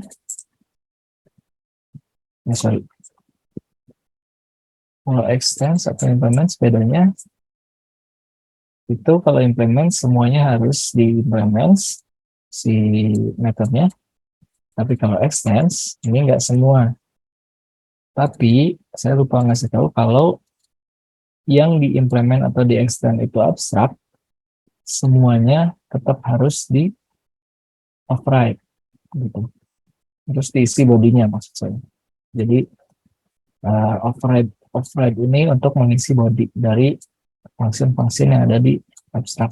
Jadi kalau mau abstrak ini mau pakai implement, mau pakai extend sama aja. Jadi dua-duanya harus menggunakan cara keduanya tetap harus mengoperate semuanya. Gitu. Harus diimplement semua fungsinya. Bodinya harus diisi. Gitu. Nah ini saya kosongin dulu. Nanti teman-teman ini bisa teman-teman pelajari di rumah. Jadi saya bakal post ke GitHub, nanti link GitHub-nya bakal saya kasih. Oke, jadi ini kerangka ininya. Jadi teman-teman bisa pakai jadi untuk mempercepat. Atau teman-teman mau modif-modif boleh. Jadi ini saya coba praktekin cara buat abstraksi kelas atau polimorfis. Nah, yang kedua tadi udah use URLs. Yang ketiga bikin siapin bio kliennya karena kita mau pakai plugin bio. Terus yang keempat kita siapin repositorinya. Apa itu repository? Repository adalah fungsi yang kumpulan fungsi yang bakal kita pakai di aplikasi. Itu biar semuanya rapi, kita simpan di satu kelas. Itu. Di sini saya pakai teknik abstraction juga atau polymorphis. Jadi saya pakai teknik abstraction. Di sini saya bikin abstract kelas di sini repository. Di sini ada get all characters, tapi bodinya kosong pastinya kalau abstract kan. Nah, terus di sini saya implement isinya apa?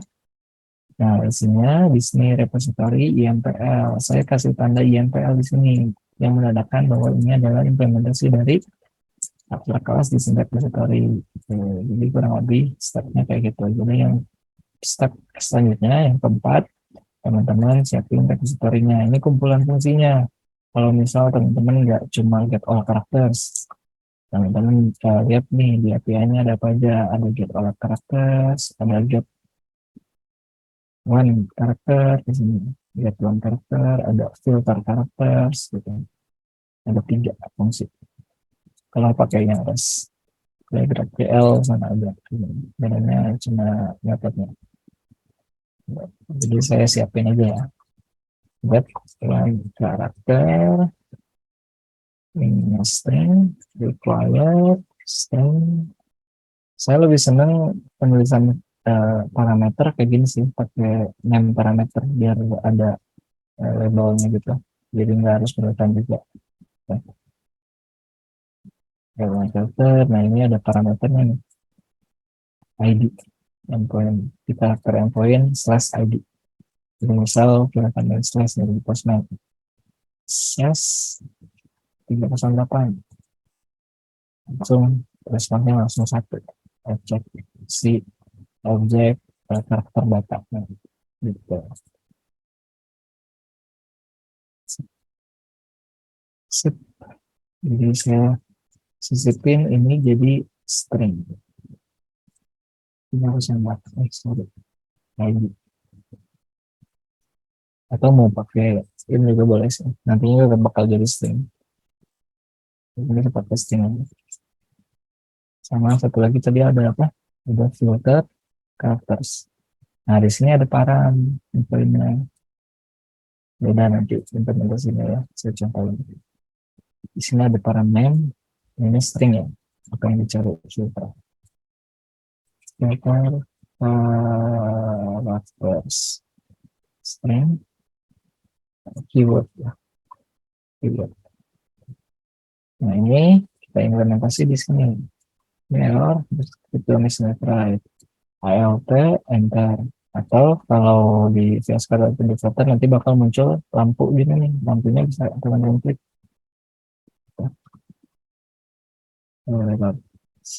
Nah ini kita implement nanti. Atau teman-teman mau kerja di rumah dulu. Saya bakal contohin satu aja dengan dokter karakter. Nah ini listening character response saya pakai berarti from map gitu. Karena dari JSON menuju Dart gitu ya. Ini dari JSON menuju Dart. Di sini. Jadi from map. Nah, get karena di sini didefinisikan bahwa ini get. Ini get. Di API is get only. Pasti setiap dokumentasi API ada yang namanya get, ada yang namanya post gitu. Teman-teman pasti menemukan istilah get dan istilah post. Nah, di sini dengan jelas di API is get only and no authentication. Jadi free tanpa API key atau authentication dan lain-lain. Jadi free datanya. Teman-teman pakai public. Nah, di get all characters juga sebetulnya ada hidden params. Biasanya ada page gitu. Jadi teman-teman kalau mau pakai page boleh dicoba nanti. Oops. Isinya salah satu. Sorry. Nice.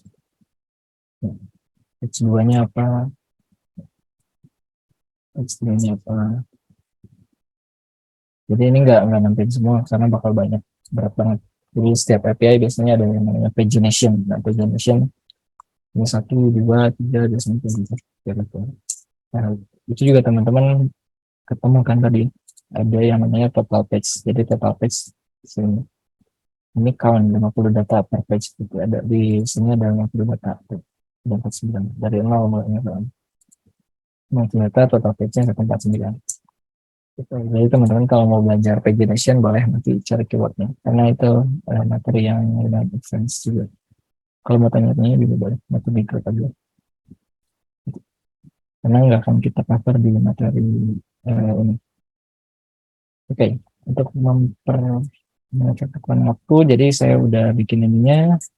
Sekarang saya mau bikin UI-nya. Jadi ini tinggal dikonsum di UI. UI-nya saya bikin dulu. Terus ini saya bikin homepage, scaffold kosong, saya bikin baru kosong ya. Styles, templates, dan import material. Di sini jangan lupa setiap bikin page selalu bungkus pakai scaffold. Barnya saya mau pakai bar, title, text, Disney, characters. Jadi saya tulis dulu, builder, item buildernya contacts, index, item, terus time, persen, atau saya bikin container, control, image network, sama text, lebih punya controlnya, sedang aja. Item count, saya isi status dulu. Nah, di sini karena saya mau mengolah data atau mengambil data, saya ubah dari stateful dari stateless. Stateless dari stateful. Jadi ini teman-teman auto suggest nanti muncul kalau ini diklik biasanya ada lampu di sini terusnya. Ini bisa convert ke stateful. Ini lampu itu bakal muncul di VS Code juga sama. Ini karena saya pakai Android Studio. Mungkin di VS Code tampilnya beda tapi warna lampunya tetap sama. Jadi kalau ada yang bisa dia sama sidat analisirnya kayak gitu bakal sama. Nah, sekarang kita bikin dulu variabel sih. Kita panggil dulu, kita bikin objek dulu sih ini si repository YMPL karena kita mau ambil ini nih repository YMPL. Jadi kita bikin dulu Disney repository sama dengan Disney repository YMPL. Import yang lupa. Dioplayannya diisi sama dioplayan. Dioplayannya jangan lupa bikin juga dioplayan yang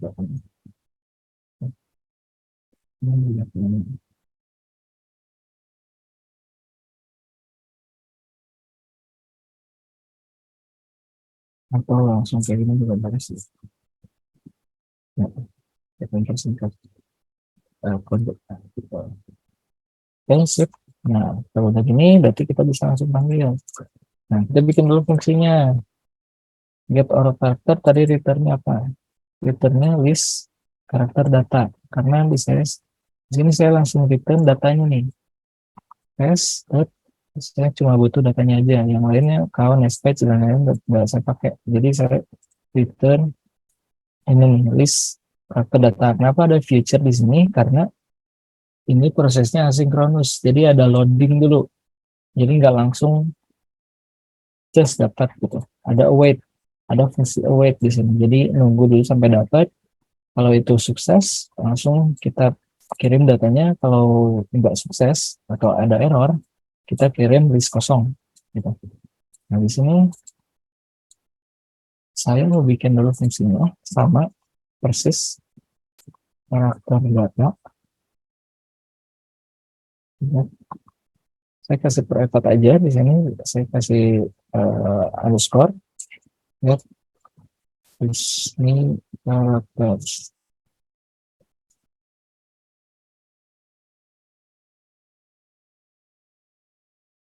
Jangan lupa ini import, terus return repository dot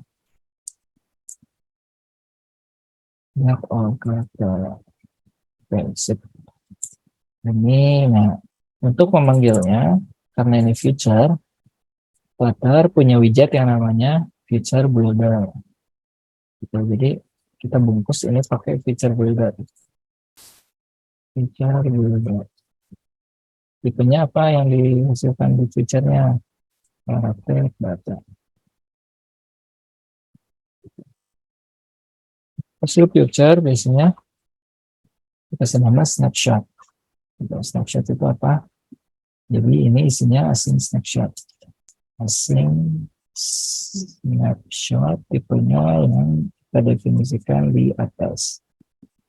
Gitu. Jadi ini async snapshot tipenya yang didefinisikan di feature builder di atas. Nah, feature-nya diisi karena feature builder punya yang namanya feature sama inisial data. Inisial datanya ya by default kosong aja.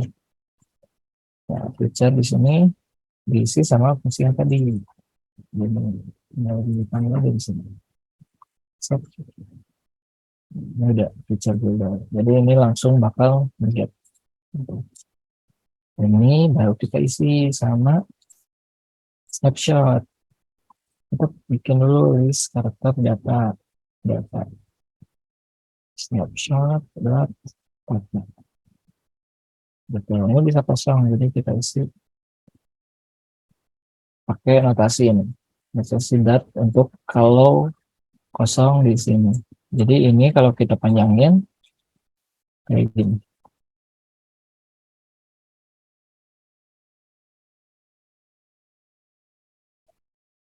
Ini kita panjangin. Tapi kalau kita pendekin langsung kayak gini. Ini data.length, jumlah item count-nya, terus ininya diisi sama data index.image.url, ininya diisi sama data image.length. Nah, sekarang udah jadi, kita coba running tapi ke sini.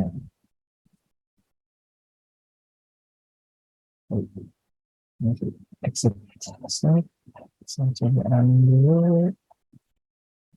Saya udah konekin HP saya ke sini. Kalau HP-nya agak lebar, tolong dimaklumi dulu karena saya pakai tablet.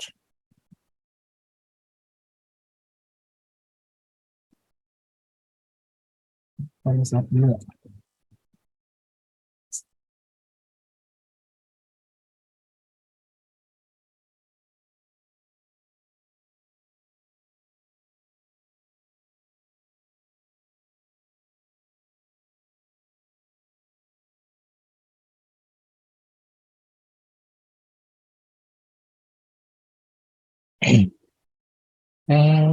Nah, ini ada error nih. Error get user by email. It's not a subtype of character data. Oh, ini parsernya error nih. Harus kita adjust dulu. From map, errornya di sini. Nah, di sini. From ini harusnya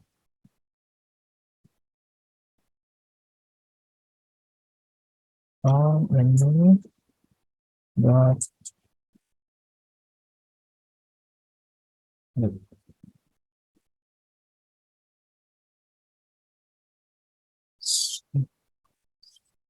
dot, ini dot,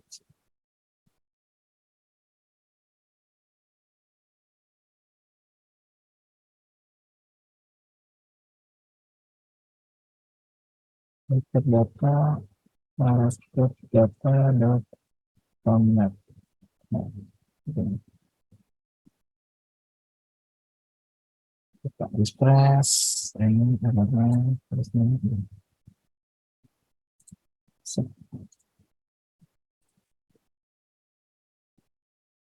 Nah, ini udah dapet nih. Sip. Nah, sekarang kita coba rapihin si apa namanya UI-nya ya. Ini masih acak-acakan. Kita rapihin UI-nya. Saya mau rapihin UI-nya gambarnya aja deh. Saya kasih sizing. Di sini saya kasih sizing apa? Karena nggak perlu. Jadi masih image network ini punya variable height kalau sudah. Nah, punya variable width. Width-nya saya mau kasih 120 aja. Width-nya saya kasih 20 aja biar kontrol. Text-nya expanded. Ini kita kasih jarak. Kita kasih jarak 16. Ini kita kasih padding juga. Insert. 16. Ini kita set.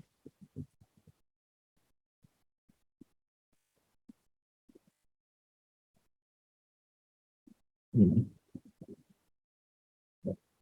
lumayan rapi kalau masih jelek.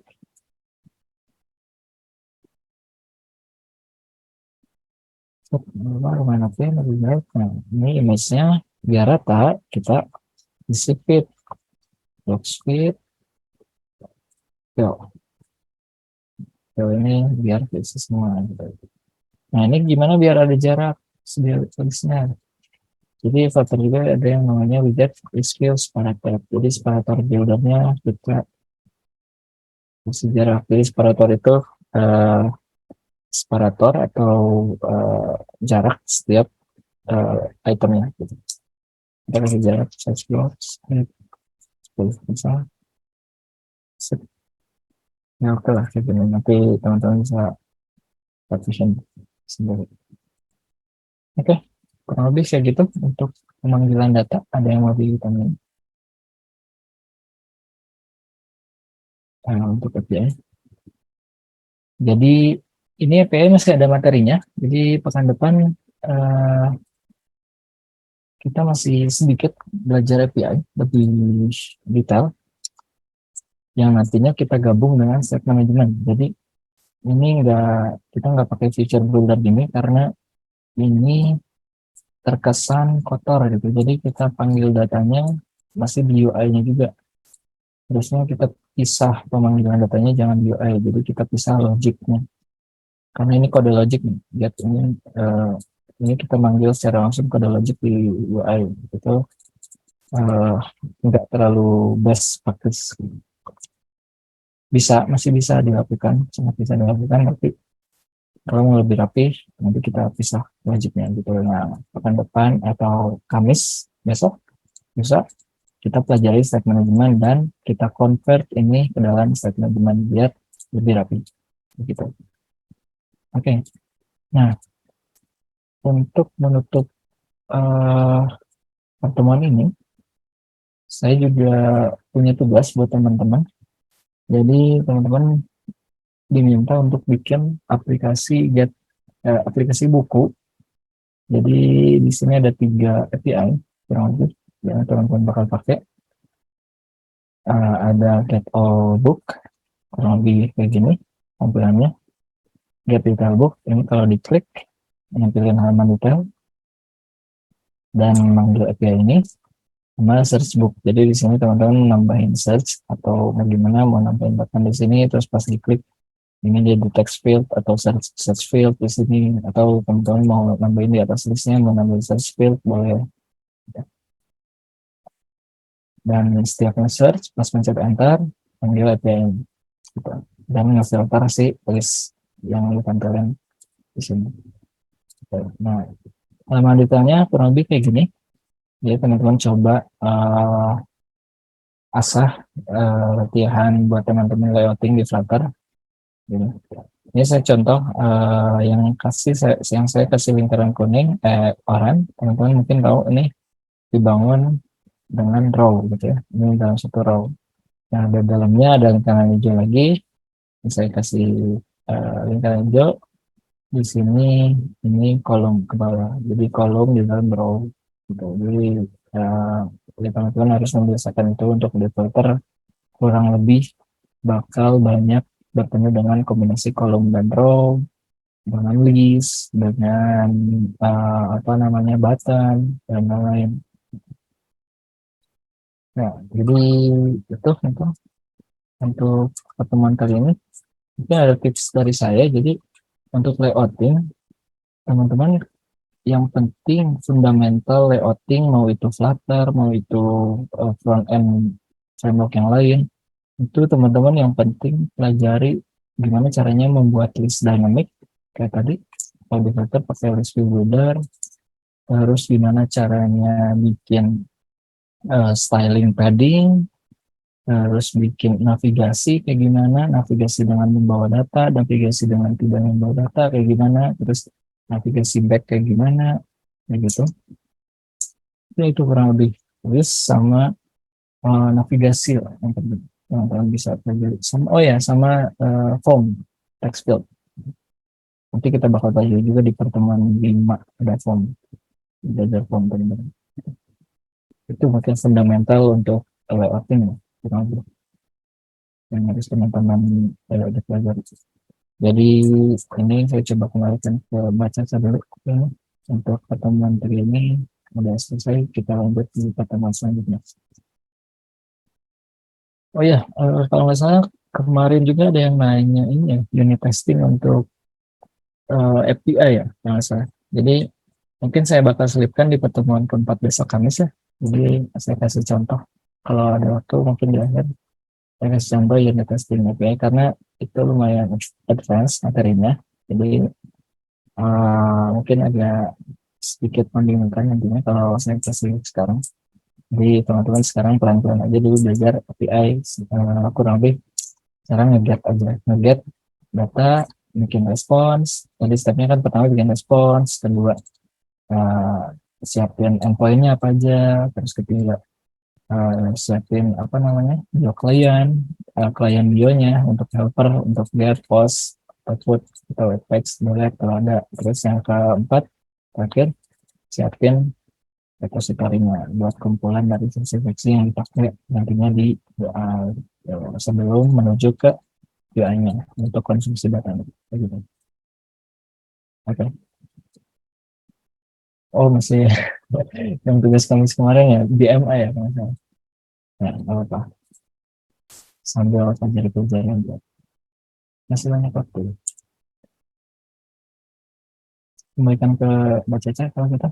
Terima kasih teman-teman yang ada tanya dan antusiasme. Boleh kalau ada pertanyaan masih punya waktu. Oke, Mbak Caca. Siap. Oke, makasih Mas Fikri. Teman-teman, tadi kita sampai di itu ya, sampai di exercise API. Teman-teman bisa akses di link slide pertemuan 3, itu mulai dari slide 21, 22 ya teman-teman.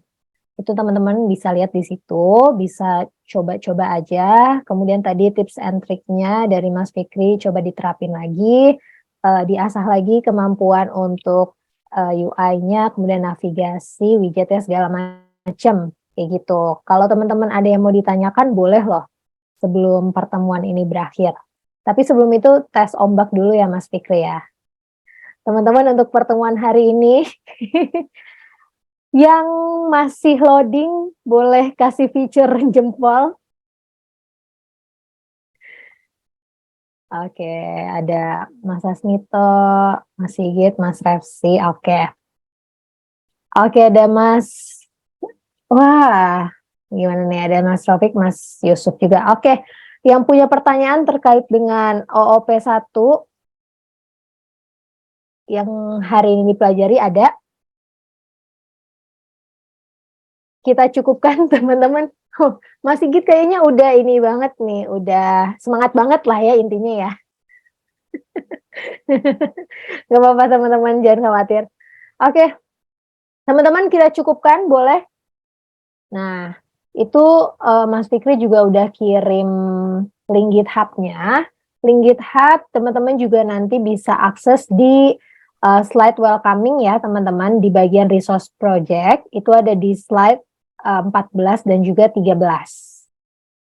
Nanti teman-teman silakan akses aja di sana link GitHub-nya. Kemudian kalau ada yang mau ditanyakan, feel free buat ditanyakan. Ini dulu ya, dibakar dulu semangatnya boleh, dicerna lagi, di replay lagi recordingnya. Terus kalau misalkan ada yang mau ditanya ke Mas Fikri, boleh banget saat ini atau nanti diskusi di grup boleh nggak Mas kira-kira? Boleh di grup. Kalau malu di grup juga boleh langsung. Nanti saya share juga di grup. Oke, tuh boleh ya teman-teman, jangan lupa di tag ke Mas Fikri ya supaya tidak ada yang terlewat gitu. Tapi menyesuaikan juga dengan jam kerja Mas Fikri mungkin ya. Ya, mungkin saya mungkin kalau nggak pagi malam. Tapi kalau siang juga kalau saya sempat bisa. Ya, oke Mas Fikri. Oke teman-teman, kita cukupkan. Boleh kasih feature apapun kalau udah cukup. Terima kasih tadanya, terima kasih cintanya, terima kasih kacamatanya. Sip. Oke, Mas Fikri kayaknya teman-teman mau coba cerna dulu, mau coba replay mungkin ya Mas ya. Boleh. Sambil tanya-tanya juga boleh. Nah, kalau ada tanya-tanya boleh ya di grup ya. Sekali lagi teman-teman, kalau teman-teman mau ngecek resource project bisa di welcoming session. Kemudian untuk materi yang tadi Mas Fikri sampaikan juga teman-teman bisa buka di bagian materi untuk link project API untuk latihan exercise juga ada di sana ya teman-teman. Gitu sih kalau kayak gitu. Terima kasih banyak buat Mas Fikri pada hari ini. Kita ketemu lagi Mas Fikri di hari Kamis ya, lusa. Yes, tanggal 15. Yes, benar banget tanggal 15 teman-teman. Jangan lupa hari Kamis tanggal 15 seperti biasa jam 19.30 waktu Indonesia bagian Barat. Standby lagi live class di sini karena mungkin ada materi tambahan ya tentang unit testing API. Seperti apa bentuknya atau wujudnya saya juga nggak tahu. Kita serahkan aja ke Mas Fikri gitu ya. Oke. Itu untuk tugasnya gimana Kak pengumpulannya? Kalau untuk tugas yang kemarin yang BMI, teman-teman silakan aja untuk kumpulin link GitHub-nya di Google Sheet ya teman-teman ya. Di Google Sheet, di situ udah ada Mas Refsi, Mas Sasmito, sama Mas Fauzi, itu udah ngumpulin dan juga untuk aplikasinya bisa teman-teman upload di Google Drive. Untuk lebih lengkapnya teman-teman bisa coba ke bit.ly/tugasflutter9 gitu ya.